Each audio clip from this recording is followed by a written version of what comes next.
जिल्हाध्यक्ष आहेत, वेगवेगळे अध्यक्ष आहेत, वेगवेगळ्या आघाड्या आहेत. प्रत्येक आघाड्याला एक प्रमुख आहे.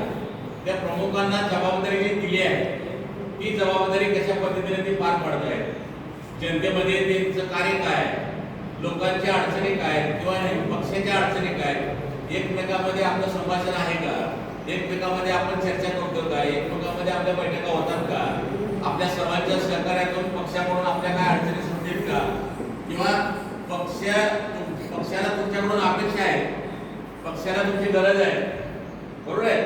पण आज परिस्थिती अशी आहे की तुम्हाला पक्षाची कोणाची गरज नाही अशी परिस्थिती.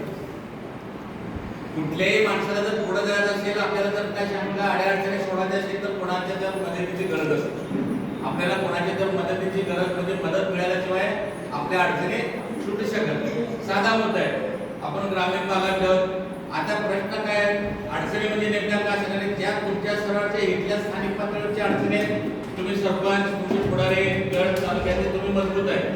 पण ज्यावेळेला आपल्याला आपली अडचण गावाच्या बाहेर, तालुक्याच्या स्तरावर, जिल्ह्याच्या स्तरावर किंवा आणखी त्याच्यापेक्षा मोठ्या अशा अडचणी असू शकतात, त्या अडचणी सोडवणूक करण्यासाठी आपल्याला कुठल्या तरी राजकीय पक्षाची किंवा कुठल्या तरी एका व्यक्तीची पदाची गरज असते. अशा व्यक्तींकडून निस्वार्थ भावनेने कुठल्याही कशाची अपेक्षा न करता